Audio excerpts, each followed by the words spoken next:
Hey, it's Dr. Mitch for Opium 2. Let's get a couple of questions done. These are pretty typical of what's going to be on the exam. So, morphine is named for A, Lawrence Fishburne, B, the god of dreams, C, the king of China, obviously the god of dreams, Morpheus. Sir Turner picked that name because it makes you a little bit sleepy.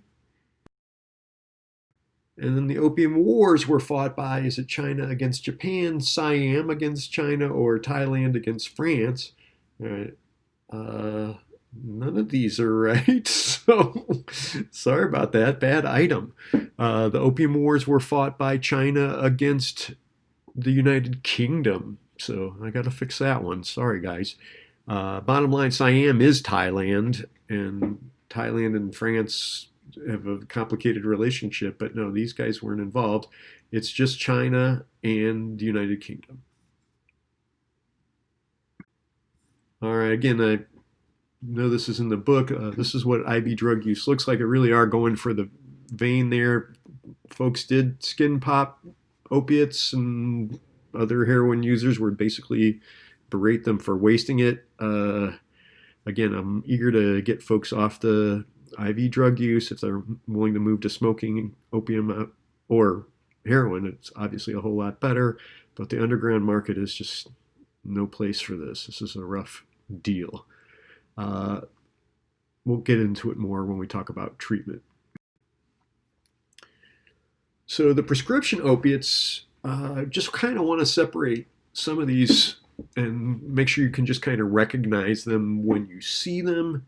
But the bottom line is once synthetic opiates got developed, a lot of the ones that are naturally related to the plant were in less use. So hydromorphone dilaudid, that's a really strong one and kind of a connoisseur's love if you watch Drugstore Cowboy or some of the old opiate addict flicks. Oxycodone is OxyContin, trying to experiment with time release and making sure it's got lower abuse potential. Hydrocodone, Vicodin, often get this in combination with aspirin or something like that. The hope was having something toxic like aspirin with it would decrease the likelihood of abuse. It does seem to enhance some of the analgesic effects, which I was super skeptical about at first, but it really does help. But unfortunately, if you start doing them 3 and 4 at a time because you're developing tolerance to the opiate part, you're getting more and more exposure to your liver of these really hard to digest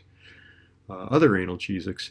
And then fentanyl, I mentioned Duragesic, obviously that's not the only source for it, but that's that transdermal pain relieving patch.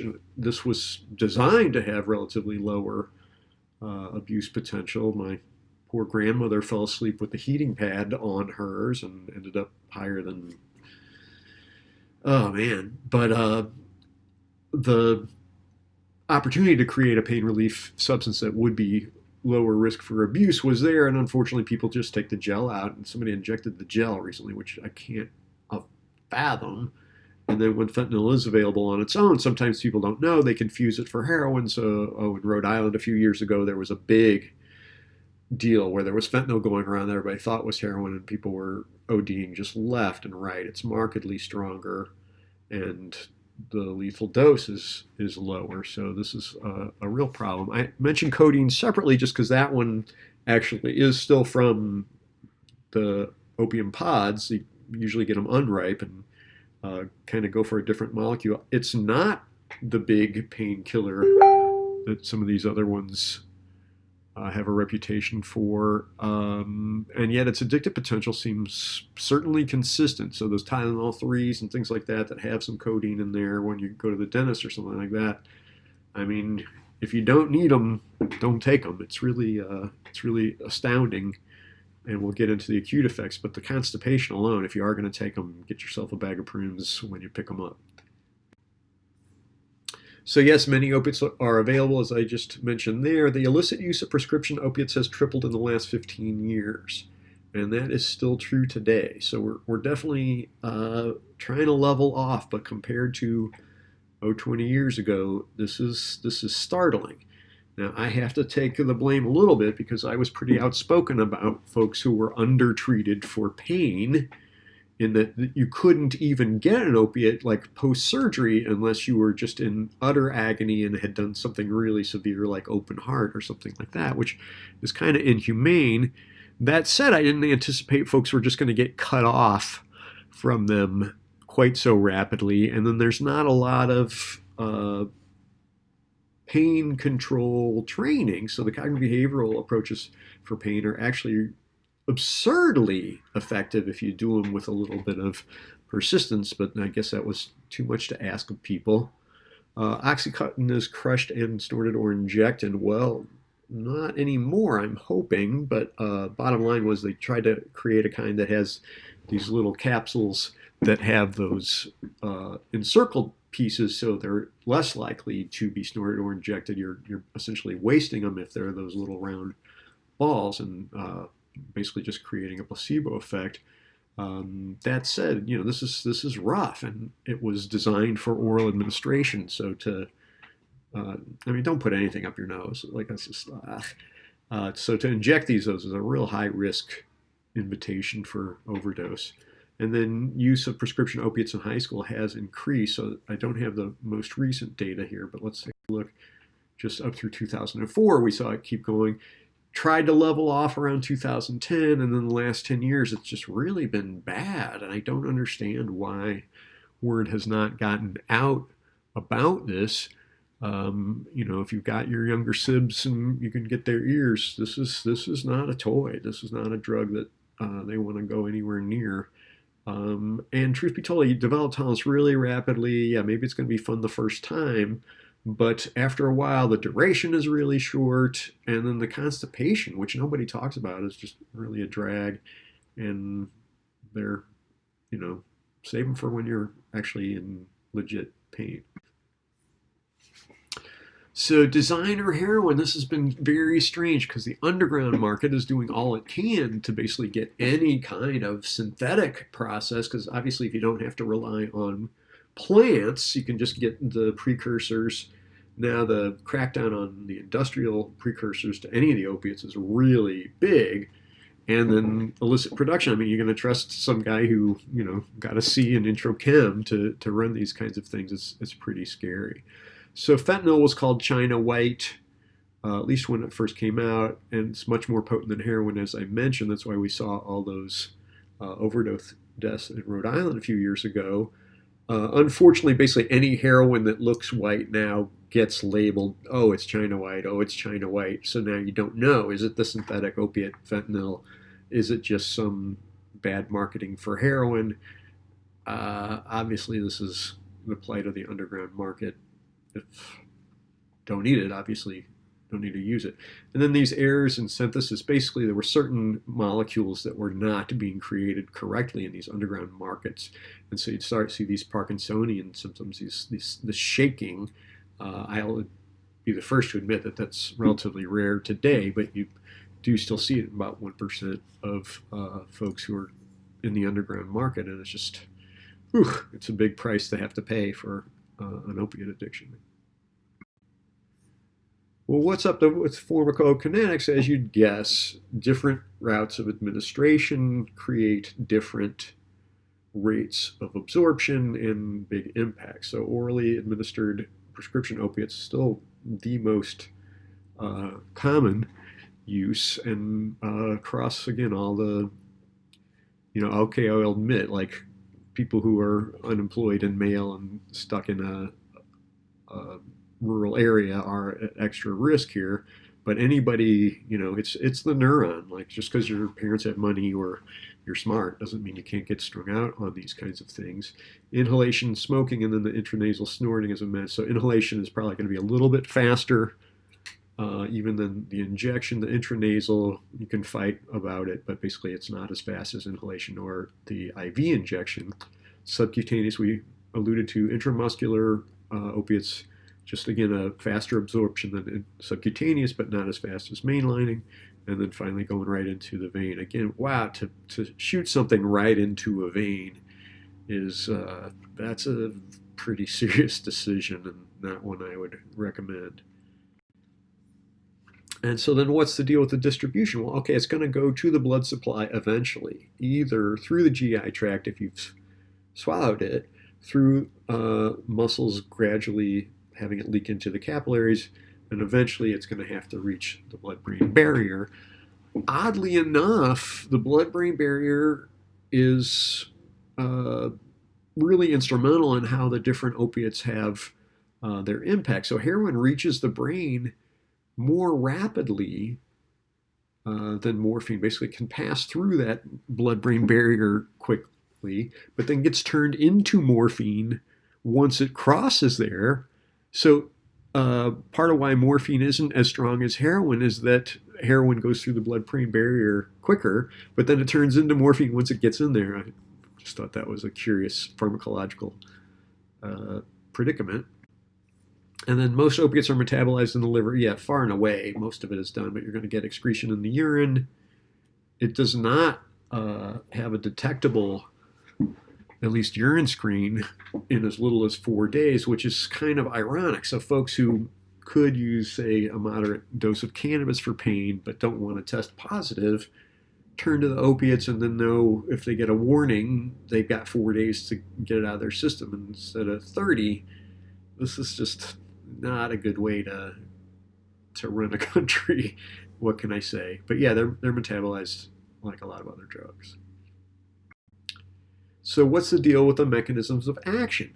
Now, this was intriguing because the discovery of the endorphins, right, the natural painkillers that may also link to euphoria that are in your brain are really intriguing. And then I was taught that this was the source of the runner's high. An acquaintance of mine just did some animal work showing that actually, no, that's the cannabinoid system, and he blocks that and shows you don't get any exercise-induced analgesia that you do get.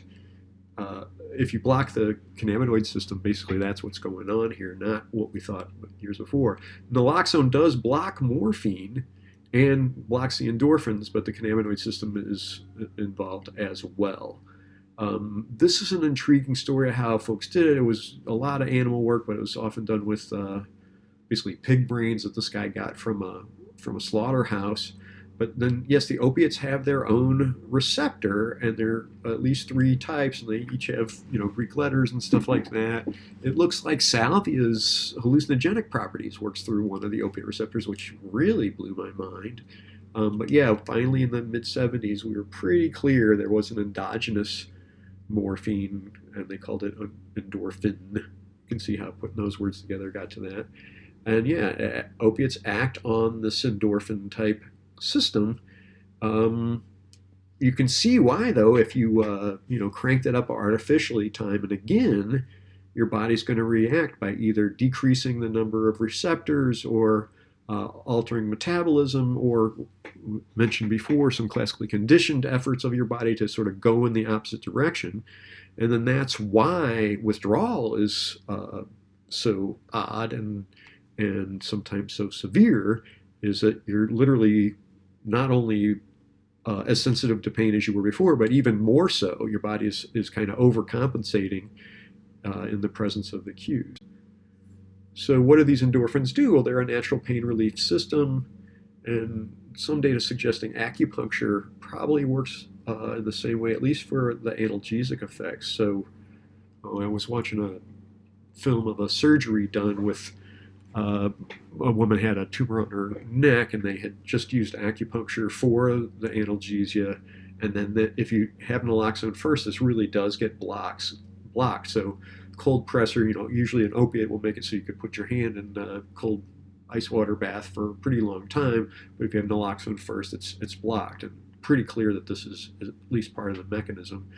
Placebos may activate endorphins, and it's funny because it's often in a classically conditioned paradigm where you develop tolerance to pain, take a placebo, naloxone will actually block the placebo-induced analgesia. And I mean, you guys know I love the placebo literature, but this I found just super intriguing, that our natural endorphins seem to be involved in at least this kind of placebo reaction. I know this is creepy. This is from an old version of the book. If you haven't seen the acupuncture before, this is one of the types. Is you put them in and you leave them in for a little while. I was super skeptical of the acupuncture literature, even 15 years ago, but the new data suggests it really is an empirically validated approach to a number of issues. Some of the carpal tunnel, basically the chronic pain data are pretty impressive and worth considering, and I think insurance will even cover it sometimes. What's up with endorphin agonists? Morphine, for an example. You guys don't need a video of this. You just know it's going to go in to that synapse, get to that postsynaptic neuron, and basically hit the exact same receptor site, get that postsynaptic neuron to fire. That's exactly how it works. And then with that in mind, what are the medical uses? Well, everybody knows the analgesic part. Truth be told, also these are great for diarrhea. And I know that sounds funny in a first world country, but there are third world countries where, especially if the water isn't necessarily clean, people literally die from dehydration from diarrhea. And so it's good to have these. If you sort of say, okay, morphine is going to be our standard, we're going to say that's one. What do we know about some of the other ones? And I'll get into it, but basically heroin is about twice that. Vicodin's probably about the same as morphine. Codeine, probably not as much, maybe a tenth as strong. And I don't want to drive you nuts with that, but understanding that like fentanyl is literally 100 times stronger than morphine, right? Heroin's at least twice as strong. Codeine depends on whom you ask, I guess. And Dilaudid may be 5 times as strong, right? So we're talking about some pretty intense drugs when we get to fentanyl and heroin. Tolerance develops pretty quickly. The greater potency of heroin could help terminal cancer pain. Terminal cancer, I mean, the things we do to those people and don't do to them kind of drives me nuts. So I do have a publication on end-of-life care with cannabis use. And I mean, if you've got terminal cancer, shouldn't you basically get to do whatever you want? I mean, yeesh. Nevertheless, to have the opiates available for pain, but, used at doses that are less likely to develop a lot of tolerance, is worth it. And the fact that cannabis can work synergistically with that is, we've got data confirming that. So by all means, don't lean so hard on the opiates if you don't have to. And yeesh, cancer is a bummer, and I apologize. All right, so yeah, here you'll see the duration of action on most of these is, less than 8 hours. Other than methadone, and you'll see that, yes, morphine is kind of the standard and the other ones are done in comparisons to that. What is the deal with methadone? Well, so at regular doses, it's about as strong as morphine as an analgesic. It's not creating the subjective high that's often associated with the other opiates. The euphoria is not as dramatic, and the duration is relatively long. So with that in mind, folks are saying, look, could we administer low-dose methadone, essentially decrease the craving and make the withdrawal more tolerable as folks get off of that and, return to society, get a job, and things like that. It seemed a really great idea at the time. The data, some of it I'm not sure I trust, but to have methadone maintenance looked very promising, at least at first. Unfortunately, once you set up a methadone clinic, all the dealers know that's the place to go to find folks who are high risk. So it can't be just, hey, here's some methadone, go home with it. You really need to have it be part of a multifaceted treatment program where folks get job training and help and a suit to wear for a job interview and things like that, not just, hey, junkie, here's some methadone. So what a surprise. We could have a drug-assisted psychotherapy program, but if it's not done well, then no, it doesn't necessarily perform ideally. But yeah, what are the other medical uses? As I mentioned, there's some relief from diarrhea. The cough suppression is very legit. The heroin addiction. So in the Netherlands, they actually would let you have a little bit of heroin just to help you go to sleep, and doled it out, just every couple of days, and had some modest success with that. But folks were just afraid of it. It was just really weird. So then the methadone opportunity, at least to make withdrawal a little less aversive, and the methadone maintenance. So they're in Portugal, they were having the methadone van just drive by certain places. And because it was part of the same job program, so basically all these guys had to work construction. The van would come at lunchtime. They'd all come in, get their methadone, choke it down, have a sandwich, and then get back to work. And it was doing really well. And the 10-year follow-up data, even, like, they kept it open. I haven't seen any publications on it in the last 2 years, but it was a great idea when, again, it's not all you throw at folks, when you add some genuine other aspects of treatment. Well, what might make opiates safer? Oddly enough, having a little bit, like talking an ultra low dose of naltrexone in combination, which is antagonistic, so essentially blocking some of the opiate receptors, is enhancing pain relief in ways that I can only offer some conjecture about. Blocks the rewarding effects. So because there are those different opiate receptors, some of them may be more involved in the euphoria part than others.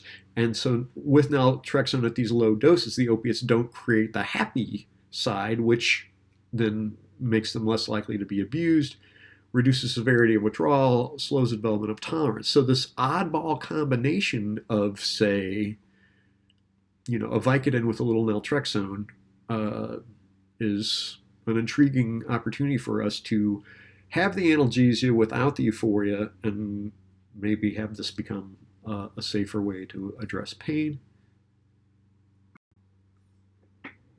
So acute effects, I mean, I've been alluding to them this whole time, but why don't we take a break and then get yourselves a 5-minute note-taking, question-writing thing going, and we'll kick it all in on Opiates 3.